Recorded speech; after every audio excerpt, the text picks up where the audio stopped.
என்னம்மா பண்ற? நான் சாப்பாடு தாளிக்கிறேம்மா. சாதம் வச்சுட்டு எல்லாம் ரெடி பண்ணிட்டு இருக்கேன். கடுகு போட்டேன். கடுகு, சீரகம், பூண்டு தட்டி போட்டிருக்கேன். மிளகா, பழுத்த மிளகா எல்லாம் நம்ம வீட்டில் மிளகா இல்லாதனால இது கருவேப்பிலை கையில் வச்சுக்கோங்க. இது என்ன எண்ணெய்? இது கருவாட்டுக்கு இதை கடலைப்பருப்பு போடுவேன். லெமன் சாதத்துக்கு உளுத்தம்பருப்பு போடணும். உளுத்தம்பருப்பு இல்லை, இந்த கருவேப்பிலை போடுறேன். ஓகே, இதுதான் லெமனா? இது லெமன் 2 லெமனு அவ்வளோதான் இருக்குது, போதுமா? அது போதுமே. 2 பழம் புழிஞ்சு வச்சுருக்கேன். இது காயுது என்ன காயுது? கருவாடு 2 கருவாடோட ஃபேவரட்டா? ஆமாம், 10 ரூபா ஒரு பாக்கெட். இது 2 பாக்கெட் வாங்கி தொட்டுக்குது. அது கொஞ்சம் சிம்பிளாக தொட்டுக்குவேன். நல்லா நமக்கு லெமன் சாதத்துக்கு இந்த கருவாடு இல்லைன்னா சாதம் அடிச்சாச்சா? சாதம் அடிச்சிட்டேன். ஓகே,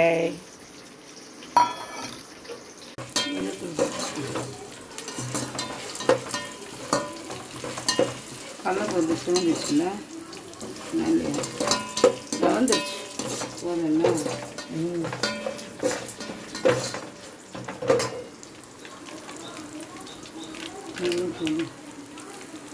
மஞ்சத்தூள் நிறைய போடணுமா? ஆமாம், கறிக்கிடும். லெமன் ஊற்றணும். போட்டு விழுந்துடும்ல, சாப்பாடு கசத்துக்குது. இது 2 லெமனாமா? ஆமாம், 2 லெமன். அவ்வளோதானா? கொதிச்சு இது கொதிச்சு கொஞ்சம் அப்படியே சுண்டி வரும்போது அப்படியே எண்ணெய் தெரியும். எண்ணெய் தெரிஞ்ச சாப்பாடு பண்ணிவிட்டு அப்படியே சாப்பாடு போட்டு கலக்கிட வேண்டியது. எண்ணெய் திரிஞ்சு வரும். ஆயிடுச்சாம்மா? ஆயிடுச்சுமா. அப்போ சாப்பாடு கலரணுமா? ஓகே, அதை தூக்கி கொட்டுவி, அந்த மாதிரி கொட்டிடு. கரண்டியில் எவ்வளோ நேரம் போட்டுட்ருப்பேன்? உனக்கு தான் அந்த ஐடியாலாம் நிறையா இருக்குது.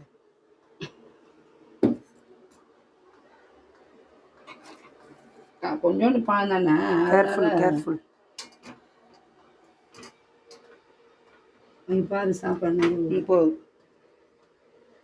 ரொட்டிடுச்சு, போதும்.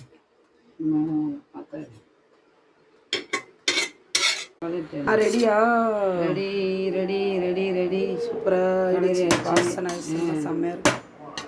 கருவாடை ரெடி ஆகிடுச்சு. சாதமாக கலரிட்டேன். ஓகே, சாப்பிட போகலாமா? சாப்பிட வேண்டியதுதான்.